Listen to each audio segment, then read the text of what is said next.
अस्सलाम वालेकुम everyone, welcome back to my channel. आज मैं आप लोगों के लिए बहुत ही स्पेशल सी रेसिपी लेकर आई हूँ। आज हम बनाने वाले हैं उड़द गोश्त, बहुत आसान तरीके से, बहुत ही डिटेल में, ताकि सारे मेरे व्यूअर्स इसे देख सकें, बना सकें और इन्जॉय कर सकें। यहाँ पे मैंने ले लिया है गोश्त, किलो गोश्त लिया है, बोनलेस लिया है। इसकी छोटी छोटी सी बोटियाँ घर में ही कर ली थी। बीफ लिया है मैंने, आप मटन ले सकते हैं। अब बीफ और मटन में ही ये अच्छा लगता है, तो कोशिश करें कि इन दोनों में से किसी एक को ही यूज़ करें। यहाँ पे मैंने मीडियम साइज़ की 4 प्याज़ें ले ली थी, उन्हें दरमियान से 4 हिस्सों में कट कर लिया था। उसे प्रेशर कुकर में डाल रही हूँ गोश्त के साथ। इसके अलावा आधा जग के करीब आपने इसमें पानी डालना है, क्योंकि हमने गोश्त को पहले बॉईल करना है, ठीक है। इसके अलावा हमने ले ली है 1.5 चम्मच के करीब लाल मिर्च। मैं अपने गोश्त के हिसाब से ही इसमें इंग्रेडिएंट डाल रही हूँ, तो आप भी अपने गोश्त के हिसाब से डालिएगा। इसके अलावा मैंने 1 बड़ा चम्मच है नमक डाल दिया है। यहाँ पे आधा चम्मच के करीब हमने इसमें हल्दी डाली है। अब हमने क्या करना है, इसको स्टीम लगानी है। स्टीम हमने लगानी है आधे घंटे की, ताकि हमारा जो गोश्त है गल जाए। अब आधे घंटे की स्टीम मेरी हो चुकी है, मैंने वो आपको क्लिप नहीं दिखाया, लेकिन यहाँ पे मेरा गोश्त गल चुका है। अब हमने क्या करना है, इसी में ही कुकर में ही हमने गोश्त को भूनना है। तो 2 मीडियम साइज़ के टमाटर फ्रीली कट करके इसमें डाल लें।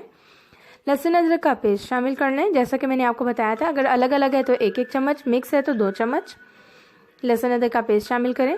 अब हम डाल रहे हैं ऑयल। ऑयल नहीं है तो आप घी का इस्तेमाल भी कर सकती हैं। हमने यहीं पे ही गोश्त भूनना है, तो मीडियम आपने आंच कर लेनी है और कुकर के अंदर ही गोश्त को भूनना है। 2 बड़े चम्मच आपने ऑयल डाल लेना है इसमें, और इसे अच्छे से भूनना है, ताकि जो मसाले हमने अब ऐड किए हैं ये इसमें अच्छे से मैश हो जाए। तकरीबन मैंने इसे 15 मिनट भूना है। 15 मिनट भूनने के बाद जो गोश्त है, यानी कि जो बोटियाँ हैं, वो हमने अलहदा कर लेनी है, और इसी मसाले में जो है दाल को हमने बॉईल करना है, ठीक है।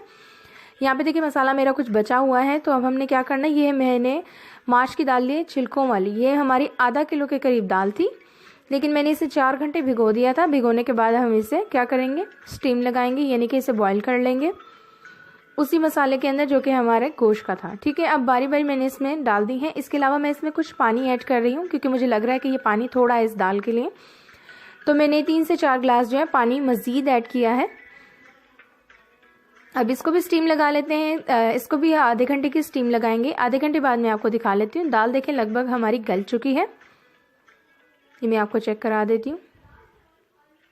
ये देखें दाल एकदम हमारी गल चुकी है, और इसमें से बहुत ही ज़बरदस्त खुशबू आ रही है।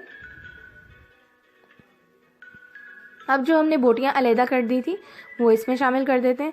अब मैं आपको बताती चलूँ कि दाल के साथ बोटियाँ क्यों नहीं हमने उबाली, क्योंकि हमारी जो बोटियाँ हैं वो टूट जाती, बिल्कुल ही मैश हो जाती, क्योंकि दाल को भी हमने आधे घंटे की स्टीम लगानी थी, इसलिए।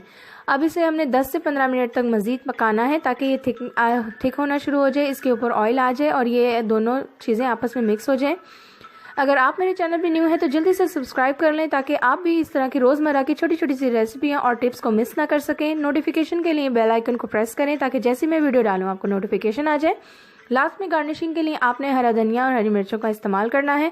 ये बहुत ही टेस्टी बनती है। वैसे तो इसे चावलों के साथ खाया जाता है, लेकिन आप चाहें तो इसे रोगनी नान के साथ भी खा सकते हैं। लास्ट में जैसा कि मैं गरम मसाला ऐड करती हूँ, तो आधा चम्मच हमने इसमें गरम मसाला डालना है। लीजिए हमारी गर्मा गर्म उड़द दाल जो है एकदम तैयार है। अगर आपको वीडियो पसंद आए तो लाइक ज़रूर करें, और मेरे चैनल को सब्सक्राइब करना ना भूलिएगा। लास्ट में मैं आपको इसको सर्व करते हुए ज़रूर दिखाऊंगी। देखिए कितनी प्यारी लग रही है। Thanks for watching. अल्लाह हाफिज़।